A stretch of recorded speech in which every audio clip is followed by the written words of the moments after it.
पहिलो पटक चीन विरुद्ध ताइवानले खोल्यो फायरिङ। चीनको एउटा ड्रोन ताइवानी सेनाले बनायो ध्वस्त। अमेरिकी चासोलाई बेवास्ता गर्दै गोर्खाली सेनाको बटालियन रुस पुग्यो। चिनिया र रुसी सेनासँग खतरनाक युद्ध अभ्यास गर्दै। उच्च तनावका बीच चीनका राष्ट्रपति सी र अमेरिकी राष्ट्रपति बीच भेटवार्ता हुँदै दुवै देशका अधिकारीले दिए यस्तो जानकारी।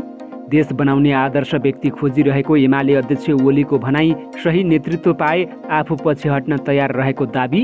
चुनाव अघि चीनबाट उच्च तहको भ्रमण हुँदै राष्ट्रपति सी पछिका दोस्रो वरियताका नेता नेपाल आउँदै र राष्ट्रिय आविष्कार केन्द्र र नेपाल सरकार मिलेर नेपालमै अत्याधुनिक मेसिन बनाउँदै आगामी वैशाखभित्रै बनाइसक्ने गरी भयो सम्झौता। नमस्कार, ग्रेटर नेपाल टिभीले तयार पारेको न्युज अपडेटबाट यहाँलाई हार्दिक स्वागत छ। अब न्युज अपडेट विस्तारमा। ताइवानले एउटा चिनिया ड्रोनलाई ध्वस्त बनाइदिएको छ। आफूले नियन्त्रण गर्ने टापु क्षेत्रमा घुसेपछि ताइवानको सेनाले आक्रमण गरेर चिनिया ड्रोन खसाइदिएको ताइवानका प्रधानमन्त्री सु सेङ चाङले बताएका छन्। बिहिबार चिनिया सहर सियामेन सिटीबाट उडेको ड्रोन ताइवान नियन्त्रित किनमेन आइल्यान्ड पुगेको थियो। सोही क्रममा ताइवानको सेनाले आक्रमण गर्दा चिनिया ड्रोन समुद्रमा खसेको बताइएको छ। चीन र ताइवान बीचको तनाव उत्कर्षमा पुगेका बेला चिनिया ड्रोन ध्वस्त बनाइएको हो। चीनले ताइवानलाई आफ्नो भूमि मान्छ तर ताइवानले आफू अलग्गै राष्ट्र भएको बताउँछ। ताइवानले यति बेला अमेरिकाबाट हतियार खरिद गरिरहेको छ। अमेरिकाले पनि चिनिया चेतावनी बावजुद ताइवानमा आफ्ना प्रतिनिधिहरू पठाइरहेको छ। यी कार्यले चीन रुष्ट रहेको छ। अमेरिकी प्रतिनिधि सभाका सभामुख न्यान्सी पेलोसी तथा अर्को अमेरिकी प्रतिनिधि मण्डलले हालै ताइवान भ्रमण गरेपछि चीन र अमेरिका बीच तनाव बढिरहेका बेला दुवै देशका राष्ट्रपतिलाई सशरीर एकै स्थानमा उपस्थित गराउन चिनिया एवं अमेरिकी अधिकारीहरू क्रियाशील रहेका छन्। राष्ट्रपति जो बाइडेन र उनका चिनिया समकक्षी सी जिनपिङ एकअर्कालाई भेट्ने योजनामा रहेका राष्ट्रिय सुरक्षा परिषदका संयोजक जोन किर्बीले बताएका छन्। व्हाइट हाउसले पनि राष्ट्रपति द्वयको भावी बैठकबारे पुष्टि गरेको छ। उसले दुवै देशका नेताले भौतिक रूपमा भेटवार्ता गर्न सहमति जनाएका बताएको छ। गत जुलाईमा राष्ट्रपति द्वय बीच टेलिफोन वार्ता भएको थियो। संयोजक किर्बीले उनीहरूको भेटवार्ताको मिति र समयबारे काम भइरहेको तर निष्कर्षमा नपुगेको बताएका छन्। अमेरिकी अधिकारीहरूको ताइवान भ्रमणको निन्दा गर्दै चीनले आफ्नो आन्तरिक मामलामा हस्तक्षेप नगर्न चेतावनी दिएको थियो। चिनिया विदेश मन्त्रालयका प्रवक्ताले ताइवान स्वतन्त्रता पृथकतावादी गतिविधि भएको उल्लेख गर्दै बाह्य हस्तक्षेपको विरोध गर्न बेजिङ नडगमगाउने बताएका थिए। उनले अमेरिकी राजनीतिज्ञलाई एक चीन नीति पालन गर्न अमेरिकालाई आग्रह गर्दै ताइवानसँगका सबै प्रकारका आधिकारिक अन्तर्क्रिया बन्द हुनुपर्नेमा जोड दिएका थिए।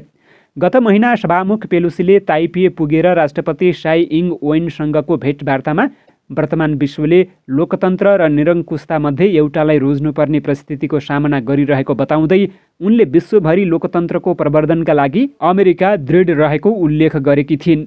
साथै उनले आफ्नो देशले ताइवानको साथ नछाड्ने प्रतिबद्धता पनि व्यक्त गरेकी थिइन्। कम्युनिस्ट शासित चीनले ताइवानलाई आफ्नो क्षेत्र मानेको छ भने आवश्यक परेमा बल प्रयोग गरेर उक्त टापुलाई पुनः दाबी गर्न सक्ने बताउँदै आएको छ। अमेरिकाले पनि एक चीन नीति पालना गर्दै आएको छ। उसले बेजिङलाई चीनको सरकारको रूपमा मान्यता पनि दिएको छ तर ताइवानसँग अनौपचारिक रक्षा सम्बन्धलाई कायम राखेको छ। सन् 1949मा कम्युनिस्टहरूले मुख्य भूमिमा गृहयुद्ध जितेर ताइवान र चीन छुट्टिएका हुन्।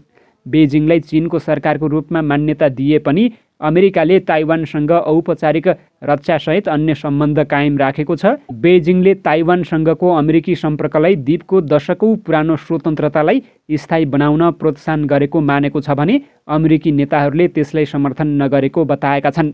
चीनले ताइवानमाथि लगातार कूटनीतिक र सैन्य दबाव बढाउँदै आएको छ।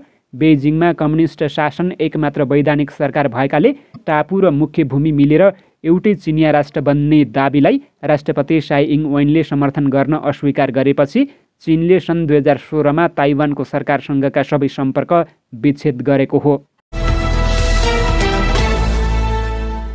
पूर्व प्रधानमन्त्री एवं नेकपा एमालेका अध्यक्ष केपी शर्मा ओलीले देश बनाउने एउटा आदर्श व्यक्ति खोजिरहेको बताएका छन्।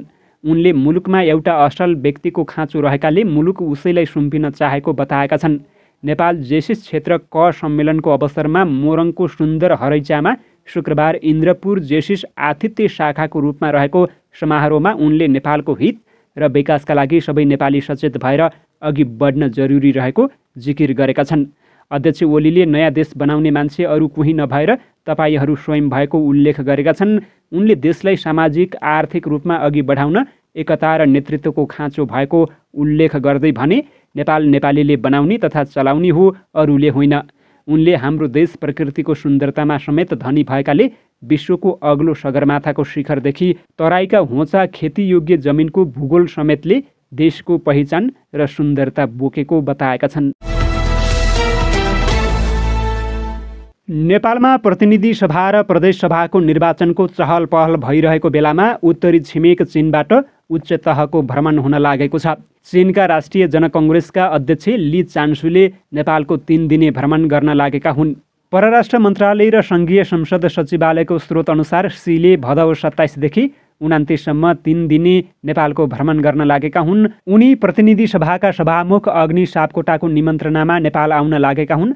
सापकोटाले गत चैत 25 मा भएको भिडियो संवादका दौरान लीलाई नेपाल भ्रमणको निमन्त्रणा दिएका थिए। चीनको संविधान अनुसार चिनिया राष्ट्रपति सी जिनपिङ पछि ली दोस्रो वरियताका नेता रहेका छन्।